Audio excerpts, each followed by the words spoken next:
This is TV Podcast Industries, where we're doing our feedback episode of episode 5 of The Watchmen.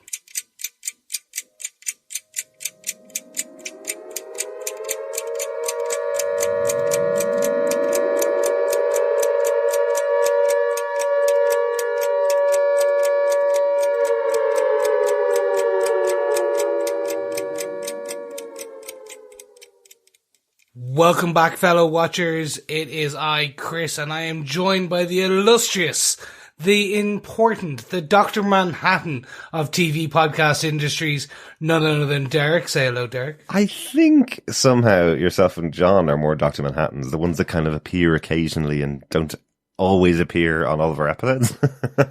I'm kind of more Angela Abar, really, because I'm there all the time, right? Okay, true. I just wanted to call myself Dr. Manhattan at some point, so I'm big and blue and well endowed. I'll call you Dr. Manhattan, Chris. Thank you. You're always usually naked and blue, right? Yeah, exactly. It's just cold in Ireland. Yes, I'm one of your other hosts, Derek. I'm back this week. I thought Chris should get to introduce an episode of the Feedback podcast because he hasn't been on it for a little bit of a while.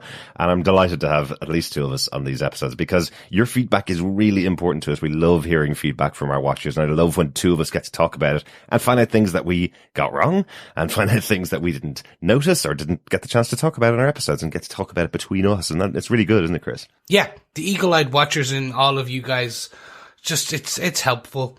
We watch these things and sometimes we're actually taking notes while trying to watch it at the same time, and you do miss these split-second pieces of information, or sometimes you miss really big planetary bodies of information, yes. But we'll get more to that later. Yes, sometimes we miss the entire point of a whole episode. So it's great when you guys come to us.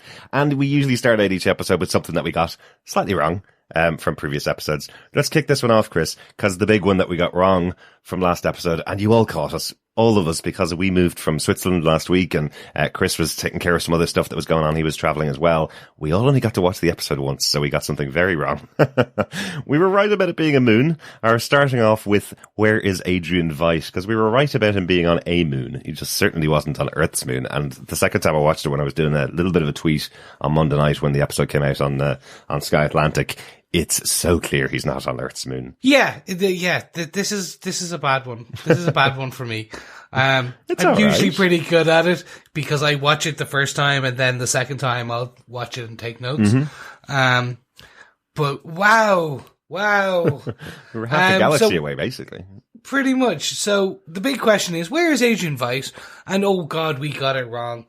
As pointed out by Matthew on Facebook, and actually William as well. William sent us an email, but we'll chat about his email later. But Matthew had this to say: great episode, great show, minor correction. Ozymandias is not on Earth's moon. That planet behind him was not Earth. Or if it's something really bad happened to it. Pretty sure it was Jupiter. Excellent, Matthew. Yes, good, definitely. But then William, as I said, he went on to say in his email, I don't know why people keep missing where Veidt is and either calling it our moon or a moon of Mars.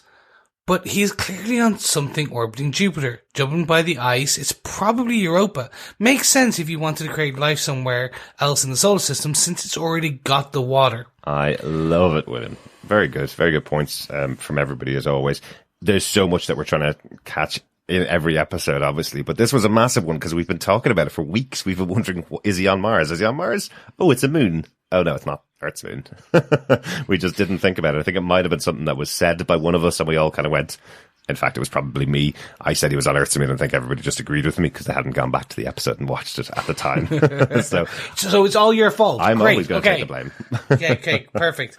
I'm pretty sure it was me, by the way. Well, okay. I think it's a discussion between the two of us, Chris. But when we get something wrong, we always like to look up and get a bit more information about it. So I did find an interview that came out from Demi Lindelof this weekend where he was talking to Collider about this particular moment, effectively this massive moment in the show. He confirms it is Europa, one of Jupiter's moons. He says, I think that if Adrian Veidt is trying to escape from prison, that's not a good challenge for him. He's going to do it very easily. There's no prison that's going to be able to hold Adrian Veidt unless that prison is on Europa, a moon of Jupiter. Then it might be a little bit more challenging. I kind of felt like if we're going to lock this guy up somewhere, and by episode 5 we still don't know who locked him up and why, it's going to have to be quite an overwhelming challenge for him to escape. So that felt like this was a good place to put him and throw away the key. See, very impressive. So, he is in prison. He has been captured. He has been taken away from whatever he was doing when he got captured. He was stopped from doing it, put into a prison, and that prison's on a moon over Jupiter. So, interesting to find out how he's going to get off there. Yeah, and Damon also gave away another massive interesting piece of info. Each fight scene is a year apart. So I know we had previously hypothesized it was Groundhog's Day and things like that, or like with this just the constant reoccurring week or things like that.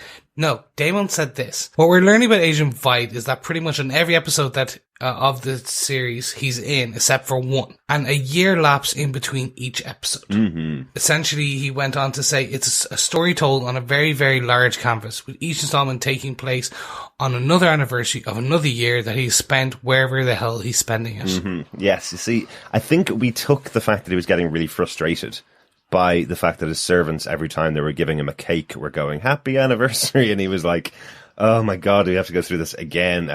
You've popped up, you've appeared, I've grown you in a lab, and you're telling me the anniversary is happening today. Oh great, another cake made exactly the same way every single day." But it turns out that it's a year apart every time, so he's getting more and more frustrated because he can't crack the code, he can't break his way out of this prison on Europa. Every single year is being marked by these guys. So that's why he's getting so frustrated. That's why we had the episode where he arrives back at his home and he's killed all of the Miss Crookshanks and he's killed all of the other servants as well. Everybody's dead in a room because another year has gone by. I think at this stage now we're in episode 5. So 5 years have gone by and Agent Veidt still can't break his way out of the prison that he's in. So that's really interesting. I think that's a massive piece of information, and I really hope they underline that a bit more for the audience that are watching the episodes, because I don't think many people have gotten that at all. Everybody thinks you're coming back to Agent Veidt daily, I suppose. One day at a time, a week apart, maybe occasionally. But it's weird, isn't it? Because they are genuinely saying in dialogue, "Happy anniversary, sir." And we're all kind of going, "Oh yeah, it's just the same as yesterday." It is very clear it's happening a year apart, but we just didn't take it like that. So I think that was really important. No, yeah, it's definitely special, and now that we know that, it puts the whole thing into a new light. Especially when you start thinking about the save me message, because we had assumed that he'd kind of been throwing the dead bodies of his servants out into the ether for a small amount of time, a couple of weeks, just building it up. No, if this has been 5 years, essentially, he's been throwing them out. He figured it out over the course of 5 years, figured out where he is, figured out how to get it out, and has timed it so that the message would be written in such a kind of way. Well, actually, there's more to the story on the message. I'm going to give Derek the kudos for this one. Go on, tell us just more. When I watched it again, at that moment when Veidt looks up at the satellite above his head and he's spelt out the message on the planet to the satellite that's up above him, you can see the words on the planet has "save me," and then there is another letter on the side. It's a big letter D. So "save me" space D is on the side, and he's looking up at this massive satellite. So who's D? Is it Dr. Manhattan? Would he really be that formal with Dr. Manhattan? Would he spell out Dr. Manhattan on the planet? He'd need a lot of bodies for that. Maybe he's saying "save me Daniel Dreiberg," as in Night Owl, who is, as we know from all of the supplementary material in the show, we know he is a massively accomplished scientist as well. We know he has his own organization, his own company, that have been building weapons and technology for the police department, that kind of stuff. So interestingly, he may be calling out to Dan Dreiberg to save him from this place that he's on in Jupiter. I think that'd be really interesting. What a great way to reintroduce the character of Night Owl, that potentially he would come to the planet to save Adrian Veidt. Even though he doesn't like Adrian Veidt particularly, would he be able to let him die on a planet out in space after getting the call for help? So just thought it was interesting. "Save me D" is definitely very clear on the planet when you watch it. So I thought it was a good catch. Well, unless he's going down the route of kind of using expletives like "save me douchebags." Something like that.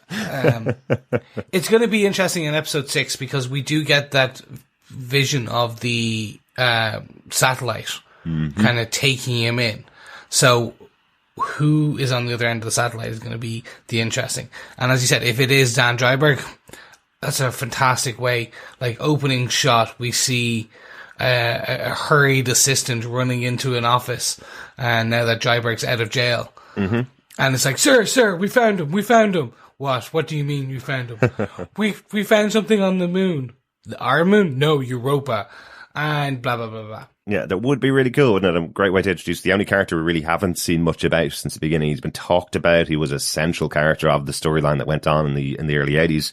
And he's disappeared, so it'd be intriguing to see what happens to him. I'm expecting that we're going to catch him in a prison at some point. We're going to get some moment with him towards the end of the season anyway. But let's get on to the rest of our feedback, Chris. That's enough of the things we got wrong. Let's talk about some more feedback. William Warmbold, who pointed out that issue that we had, gave us the rest of an email. He emailed it to us on feedback@tvpodcastindustries.com. Just like you can. He says, "Hey gang, I'm loving the podcast. Just a few things I noticed that haven't really been talked about by other people yet. First off," he says, "I'm pretty sure as Wade walks off the bus at the beginning of the episode, the guy crouched against the wall is reading the Black Freighter comic. You can clearly see the Vite Method ad on the back of the comic book. But if you examine the cover, you can clearly also see the letters ACK. It's not the exact cover from the original comic, but the Vite Method ad isn't exactly the same either. There will be changes made from the comic book. That's a really good catch, though, that someone is reading the Black Freighter comic. We already had a couple of mentions of the author of the Black Freighter comics in the TV show. So there's so many things going on in the background of those scenes. I just thought there was some really good touches in there. So pretty likely somebody would be reading the Black Freighter comic in there. Yeah, I'm fully expecting someone to have a framed copy or like a mint condition copy of the Black Freighter signed in one of the rooms in the future episodes. Just to kind of like they'll call back to it. Yeah, remember the pirate comic books are this universe's version of superhero comic books. So they're that big. It would be like somebody being a collector of Spider-Man or collector of Superman comic books in this universe if they had a collection of Black Freighter. But really nice touch when you flash back to 1995 and have someone reading the comic book right there, because they would be. Oh my God, Officer Panda. Mm-hmm. I can see it being on his desk. There you go. Excellent. Yes. We'll have to slow-mo any of his moments on screen and see if they're in there. Yes. William also says, "I was confused why Wade decided to turn Angela in, but then I remember that Senator Keene threatened to kill her and her family if he didn't get off the board for the couple of days. Wade was probably doing it to save her and her family, judging by the end of the episode. He might never get the chance to tell her. Still doesn't really explain why he doesn't expect the 7th Cavalry to come for him. But who knows, maybe next episode will show that he's more prepared than we think. Can't wait for next week. Will." You know, I was thinking that as well, that final moment at the end of the episode, where we have Wade going out to the bin to pick, or his rubbish can, to pick up the early warning system that he basically threw in the bin just beforehand. He's effectively going out and saying, well, I haven't changed that much. So it feels like he is going to be prepared for another attack by the 7th Cavalry. If they arrive, his house is probably well protected, since he's always been concerned about things like White Knight. So I can't imagine these guys are going to be able to get one over on Wade. Also, if you notice, one of the members of the 7th Cavalry, when getting off the van, trips as he's coming off, gives you an indication these aren't, trained attack force as such. These are just regular people that have guns trying to attack a well-trained police officer. So I'll be intrigued to see. Yeah, no, I'm hoping the opening shots of episode 6 is this. If we have to wait till the end of episode 6, it's like, oh, and by the way, Wade survived. You're like, oh, come. No, I exactly. When the guy trips, these are not even the 7th Cavalry from the shopping mall. These are who are a bit more scientific, maybe, if you want to call it that. This seems like it's the armed militia kind of guys, the ones we saw that they've already fought in the field when we saw the old flying owl ship, and when they had up against the Gatling gun and things like that. Mm-hmm. But yeah, it's going to be interesting to see. Next up, we also have an email from Jimbo, who had this to say: "Another outstanding episode, and I have to talk about Looking Glass." Sorry, Mirror Guy. "Tim Blake Nelson never used to be one of my favourite actors. I only really knew him from Oh Brother Where Art Thou, where he was a little bit annoying, and other than his mask, I had not been hugely excited by his character in the first few episodes. I've never been so happy to be wrong. as his performance this week was one of my favourite in years. I loved his serious and understated approach to his dry dialogue, reminding me more of the serious Coen brother films. I also liked the way his day job used his superpower, quote unquote, of being able to read people, although with a seemingly major weakness for the ladies, as seen in the intro, his ex-wife and the Kavalry lady from the support group. Mm-hmm. The acting in general of both the leads and supporting characters in this season have been superb. Mm-hmm. From Laurie's light-hearted approach right across Jeremy Irons at the other end of the scale of eccentricities. Mm-hmm. Or the general creepiness of Topher. Oh, poor Topher. He's not that creepy. I feel like that was our fault again, that we pointed out how creepy it was, and then it turned out he was talking about being shot, seeing a man getting shot in the head in front of him. I'd be probably looking pretty creepy too if I was shaking in a corner about seeing someone get shot in the head. It's all right. He's going to go on and perform this universe's or that universe's My Chemical Romance, become Jared Way, like kind of retire, become a big emo star, then retire, write some amazing comic books, and then decide to leave that and go back to become a musician. Mm-hmm. But yeah, it's all right. Let's just call him creepy. Jimbo went on to say, like you guys, I'm all about those little details. Like the whole background EDS company, bound to be a subsidiary of Lady T's mega corporation, mm-hmm. the panda guy, the soundtrack, and of course that speech about the Spielberg film in this universe. Brilliant. Yeah, that was so cool. Yeah, the Spielberg had made a film called Pale Horse, which is based around the band who are playing at Madison Square Garden in the comic book and also seen in the poster at the start of this episode. And it effectively is his version in this universe of Schindler's List, because they talk about a young girl in a red coat in a black and white scene in the center of New York as the squid falls from the sky. So really interesting that that's how they've flipped it, with Spielberg not doing a Oscar-winning movie about Schindler, doing an Oscar-winning movie about this attack in New York, because the world is eternally changed by this. Just think that's fascinating. Yeah, no, I'd love to see that film, or at least excerpts of it. Jimbo had this final note. His final note was to mention my misunderstanding of the whole November 2nd event. In that, being a Brit, I had assumed this took place in February, not November. Either way, it must have been freezing to be naked at that time of the year in Jersey. Absolutely, yes. On that squid fuel bombshell, looking forward to next week, Jimbo. Thank you, Jimbo. Yes, I would not have liked to be out in the nip, in 11/2. Mm-hmm. Definitely not. I know, that always messes with you, doesn't it? The 11/2, 11th of February event. I would have been months late, or months and months early, you know. Well, either way, yeah. Either way, it's going to be cold, just depending on where you are. Luckily I work with a lot of Americans, so I just read now, always the American, and then go, really? wait, there's no 13th month. Okay, it's all right. It's fine. They meant it the other way.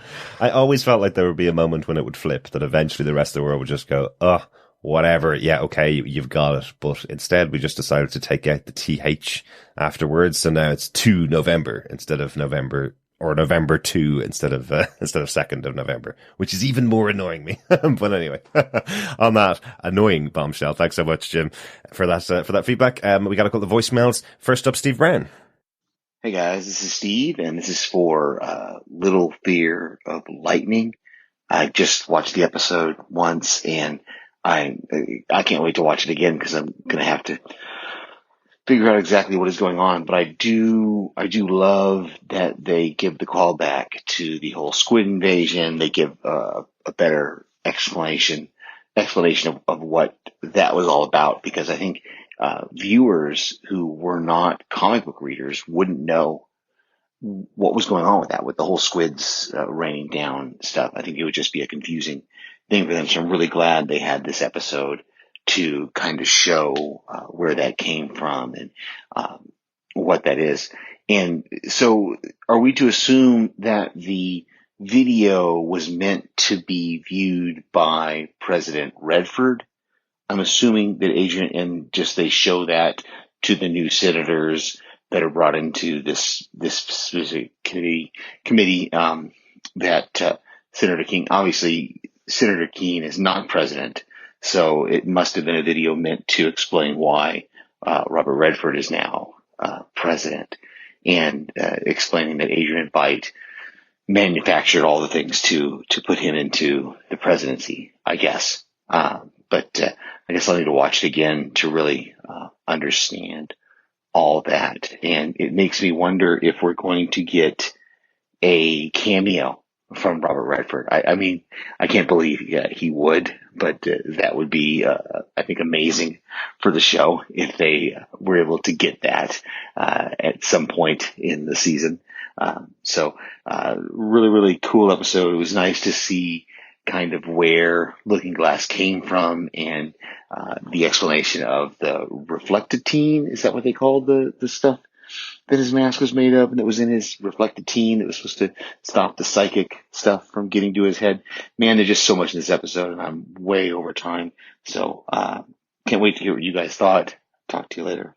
Well done, Steve. Yes, reflectine. I think it took me 4 attempts to do that when we were recording our podcast. I had to get the guys to stop about 4 times to get me to say reflectine right. So well done for getting that. As for Robert Redford making a cameo in the show, he announced when he made the movie, I think it was The Old Man and the Gun The Old Man and the Gun. He announced when he was making that was going to be his final movie appearance. And then statute of limitations is gone on this, isn't it? Avengers Endgame, he had a cameo in that, which he filmed before The Old Man and the Gun in 2018 and came out in 2019. So officially, his final acting credit was in Avengers Endgame. I would be really surprised if they're able to get him back for a TV show. I know he's doing production now, but I think he's kind of said, I'm pretty much done now. So it was amazing to get him back for over the Marvel Universe in Avengers Endgame, but I believe that was filmed a little while ago. So I don't think, unfortunately, we're going to get it back. So he did say it's his last movie. Yeah, maybe. So, and I think that you go, hey, Redford, look, can we get you for like a day for a TV show where you're the president of the United States of America in this alternate universe? Here's the dump truck of money. Maybe. Like HBO have some swing and some sway. I think they might, or at least, if not for this season, because of the overall critical acclaim that this show is getting on season 2, which is going to be same universe, probably different story. Redford will still be president unless something happens, as far as we know. So they could potentially go, hey, look, we just need you for like this half-day scene where you address a crowd. Uh-huh. I could see that. But I don't know if we'll get him for this one. Yeah, I think with this revelation, I suppose, in the show, I wonder whether that would take down the Redford administration, that effectively they were put there by Adrian Veidt, and there's a reason they were put there effectively. So that could have an effect on Redford, and the fact that he's known about it since the early 90s, and it's now almost 20 years later, and he's still president of the country, knowing what happened and keeping it a secret to the population potentially could have a massive effect if it did get out to the public. So as for that other question from Steve as well, yes, it was definitely filmed for Robert Redford to tell him how he got into the presidency, in case you didn't know. It wasn't all his own hard work. He was also helped by the people in the background. Steve sent in a follow-up message saying he did watch the episode again and noticed something in the video. He said Adrian says January 1st, 1993, and he continues to say 7 years since the IDE, this massive event in New York.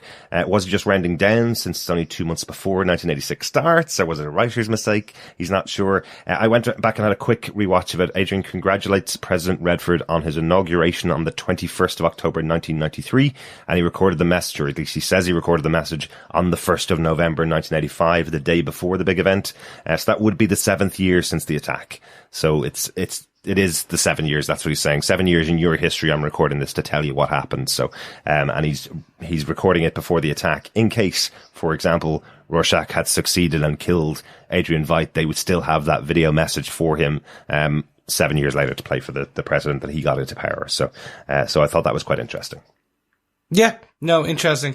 Again, Jeremy Irons back in the 80s should have looked younger. But let's move on from that. Yeah, our second voicemail comes from Greg Schramm. Hey guys, this is Greg calling about Little Fear for Lightning.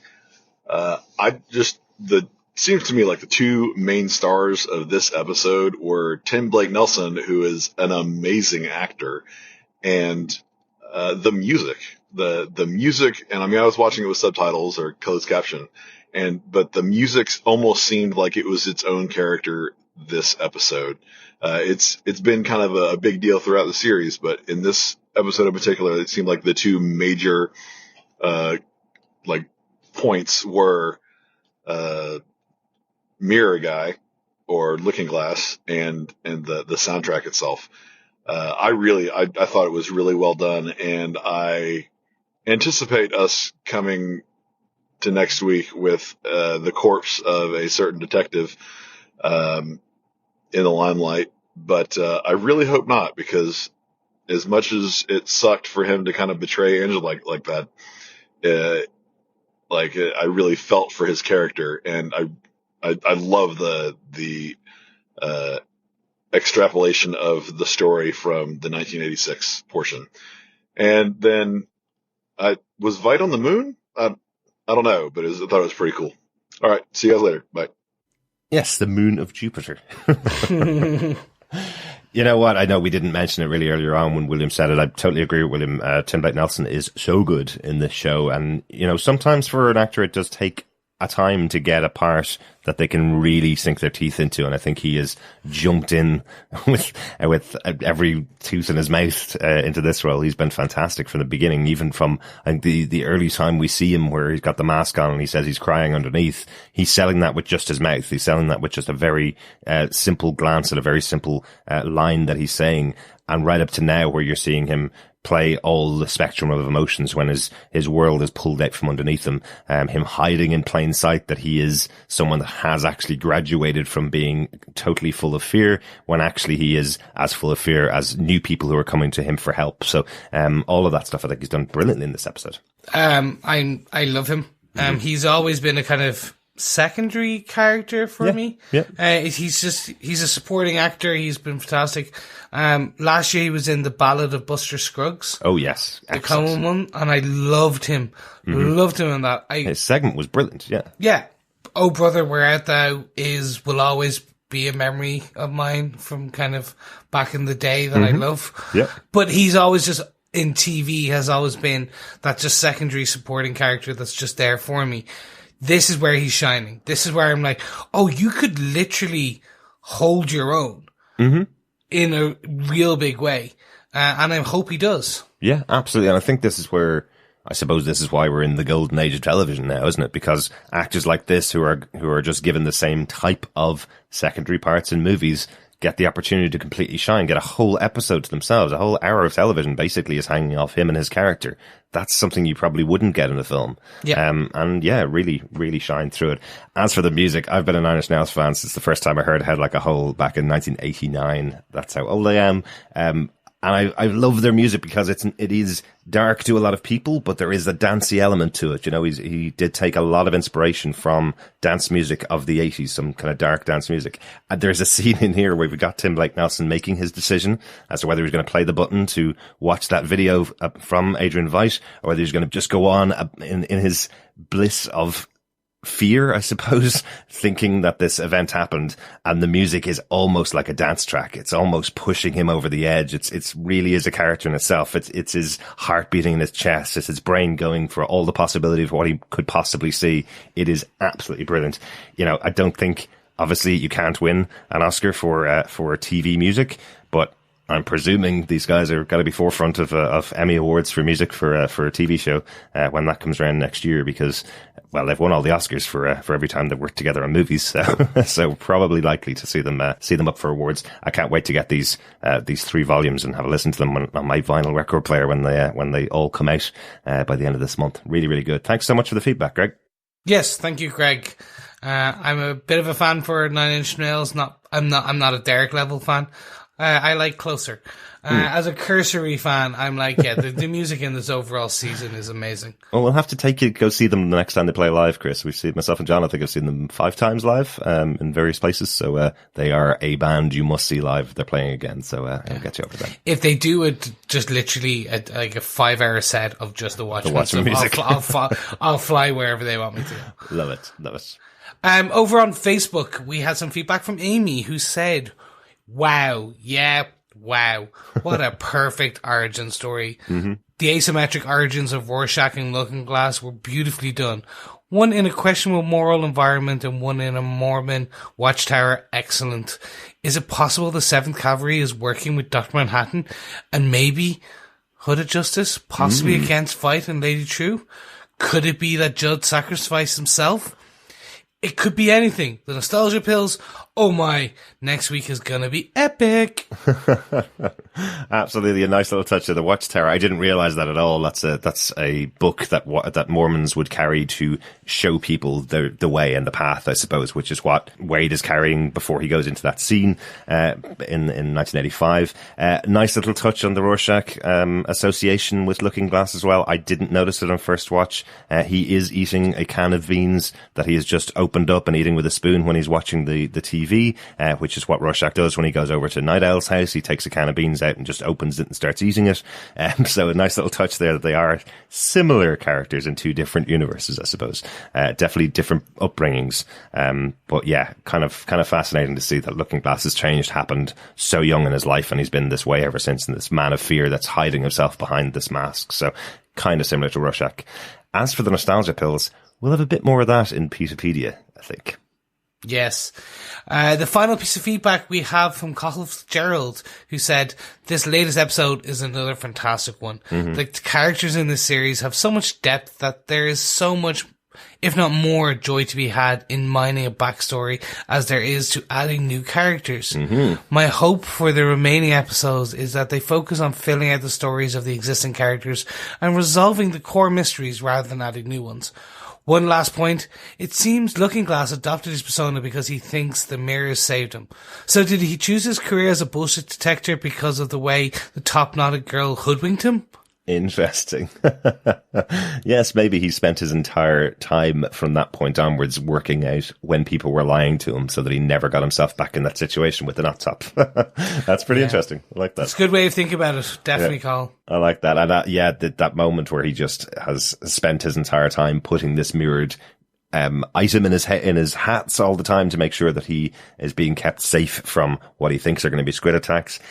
That's fascinating. Look what happened to him in this episode. He's just found out 30 years on. Well, that never actually happened. That's all a lie. So, yeah, great stuff. Love this show. I see what you mean, Carl. You know, we had a lot of feedback in last week's episode where we got, we're 4 episodes in and they were still introducing new characters like Lady True and new mysteries and that kind of stuff. And, you're absolutely right. They've created some great characters. Let's get some backstory for each of them. I want to know about Cal, Angela's husband. I want to know about him, know about his background and where he's coming from. And I want to know what's happened to all of these other characters that we've got here. We can't just keep extending the mystery out without pulling it in.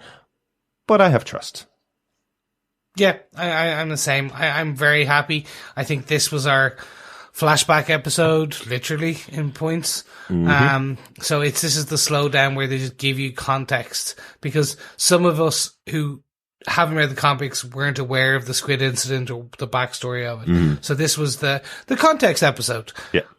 I think what we'll do now is focus in.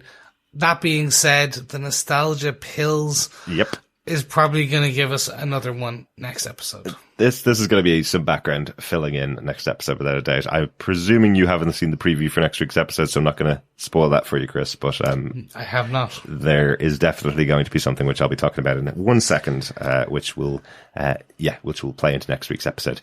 And let's get on to our Peterpedia files. Thanks everybody for sending in your feedback. If you want to send in your thoughts for any of the episodes for the show so far, or for next week, you can email us to feedback@tvpodcastindustries.com. Pop over to our Facebook group at facebook.com/groups/tvpodcastindustries, where I post a spoiler post for the episode just before it airs, and you have up until Wednesday to get your thoughts in for our podcast and our feedback podcast about the episode. But yeah, time for some Peterpedia on hbo.com/Peterpedia. A couple of more articles this week, some interesting stuff in there.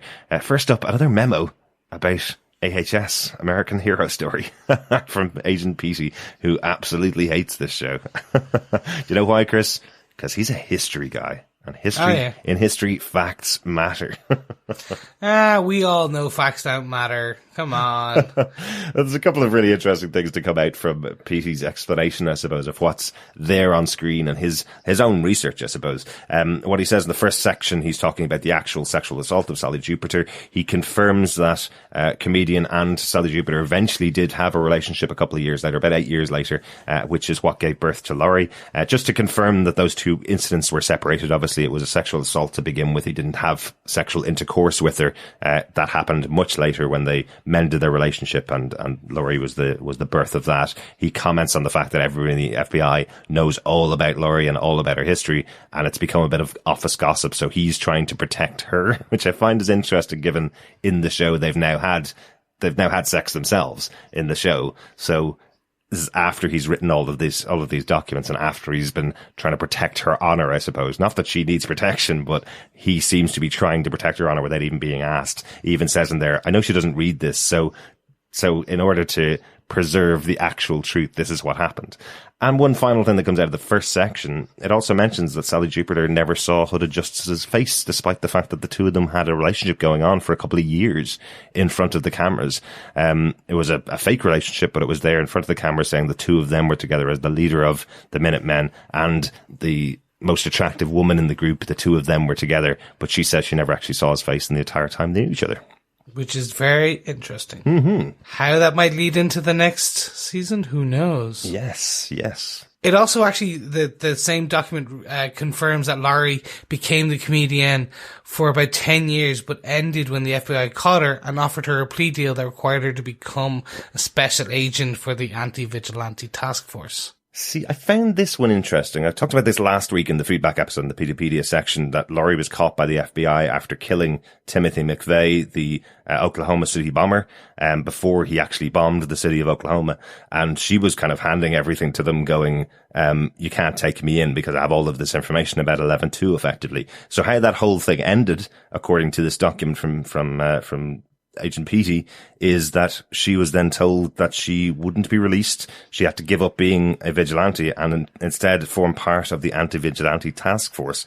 And that's in 1995. So it's possible then she was made turn on Night Owl. Potentially she was made to capture Dan Dryberg and other members of the vigilante community, I suppose, that would have been around at the time. So I just think it's quite interesting whether she really truly believes in the FBI's way, or has she come around to it now, but she took this plea deal and became a special agent in the task force.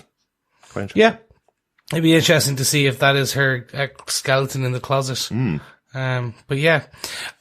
We also got a second file, and the second file was an advert from a 2007 for Nostalgia. Mm-hmm.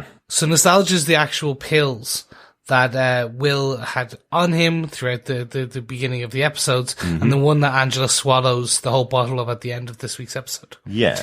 The doc says it's created from your own memories or a person with a genetic match. So you should never take someone else's nostalgia. Mm-hmm. Never take anybody else's nostalgia. Only have your nostalgia of your own, which I thought was interesting. I suppose in my head, I'm kind of thinking of a pill version of like Total Recall, where you're effectively able to live in the moment that you love most, to calm yourself down. That's kind of the way that you're thinking of it. So is Will completely freaking out because he hasn't had these pills in a while? And what is the effect going to be when you have Angela at the end of the episode picking up the nostalgia pills and just swallowing the whole bucket of them, when all of the warnings in this document are saying never ever take anybody else's pills? I think it was just important what they're saying there. You have to be a genetic match or associated, effectively a family member. And we know for definite she is a family member of Will's. We know it's Will's granddaughter. So she's able to take the pills. She won't have a massive, she will have the effect, She will have the effect of the pills because she's a genetic match. Whereas somebody else, if Looking Glass had taken them being non-genetic match, he wouldn't have had the effect that Will would have had, for example. So we're probably going to see her jumping into Will's memories next episode, is what I'm thinking.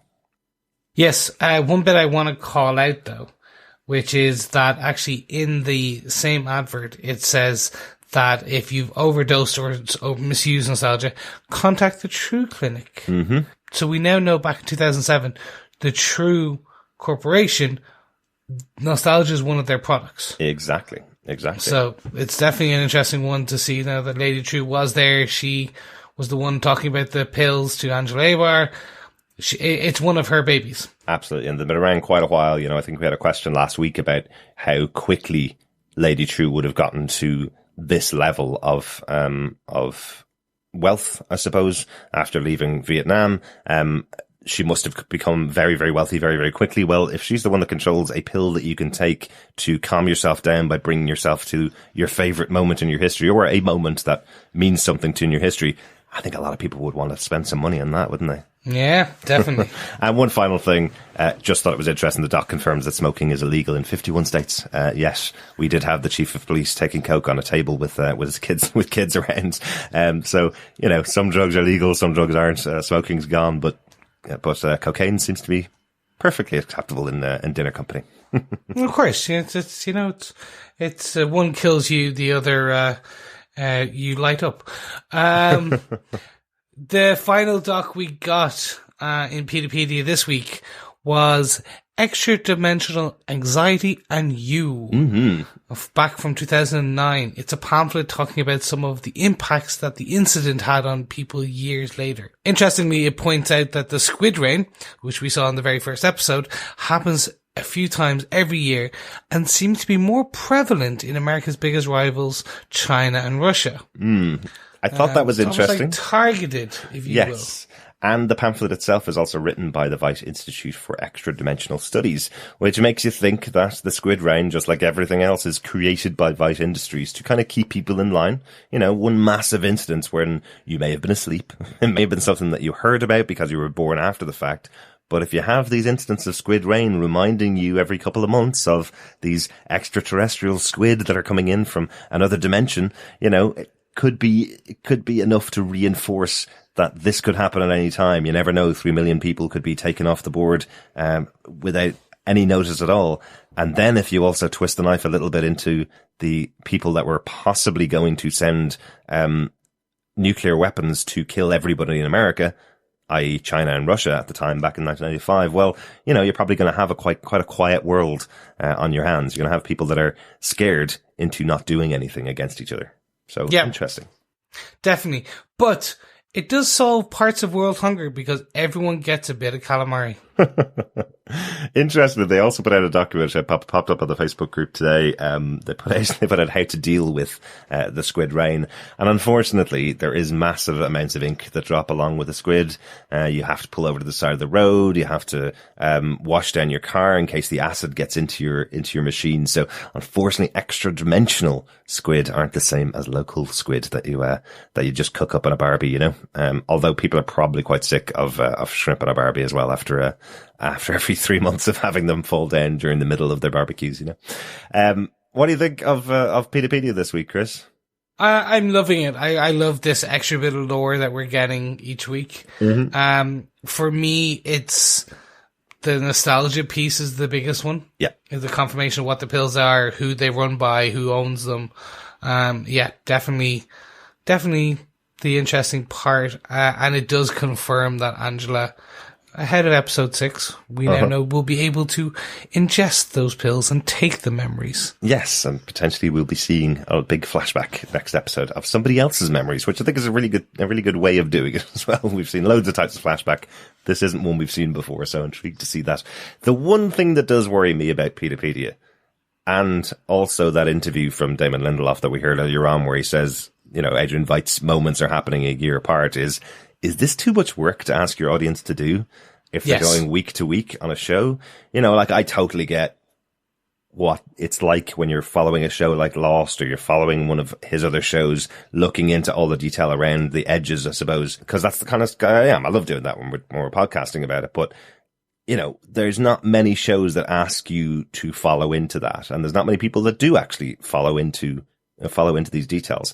Hopefully, because we haven't seen the full series, we've still got another 5 episodes left to go, or 4 episodes left to go. So hopefully by the end of the series, they will have brought this stuff in so that anybody who didn't read these documents and didn't look at these websites will also be caught up and will have enough information that they need to know. But I think there's a few key pieces that have not been on screen, that is intriguing that they've been off screen, and we've found them ourselves, but not everybody has. Yeah, I think what we're going to get is probably nostalgia would be kind of possibly mentioned by the doctor if she's having the symptoms of of an overdose when she's actually having the flashback. So that will get past. The other stuff from like American Hero Story and things like that, that's additional filler. It's good to know, but not necessary. I'd like the Hood of Justice piece and things like that can come out in memories, backstories, etc. But I completely agree. Some of the ones have been so big that I'm like, okay, this is too much for a standard audience. You need to ensure that this information is passed on somehow. So again, I'll withhold judgment until the final 4 episodes have aired and we've gotten everything. But it'd be interesting to know what some of our fellow watchers think. Yeah, absolutely. Absolutely. Let's get on to the bit that you're actually waiting for. The Watchmen Pub Quiz, our question for episode 5. We reached out to John since he's not here and he's given us our pub quiz question for this week. Chris, do you want to give us the pub quiz question? Sure. Let me just do my best John voice. I like you started with sure as well. Well done. Sure. What vegetable helped Looking-Glass track down the 7th Kavalry in the HBO Watchmen series? That was brilliant, Chris. Thank you. Thank you. Thank you so much. My faux pas of a British accent, you know, it come rolling off the tongue. It's kind of like Mary Poppins, but a bit more twang to it. It's definitely a faux pas, Chris, without a doubt. Thank you so much for joining us. I think that's going to be a reasonably easy pub quiz question for this week. There's nothing I have to clarify about it, at least. There's no caveat about it. It's just a vegetable, right? We should all know that one. Yeah. We've seen it in other episodes as well. It's not just that episode. True, and you may like it in coleslaw. Dude, look, Chris, you might as well give it away now. Thank you so much, fellow watchers, for joining us. We'll talk to you next time. We'll be back on Monday, the 25th of November with Watchmen Episode 6, This Extraordinary Being. It just felt a bit almost like that Twilight Zone ending.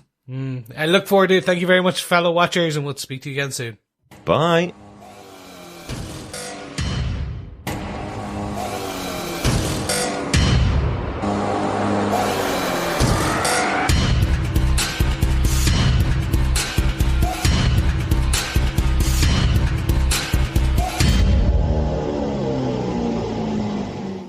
I've got this like massive echo on my side when I say anything loud.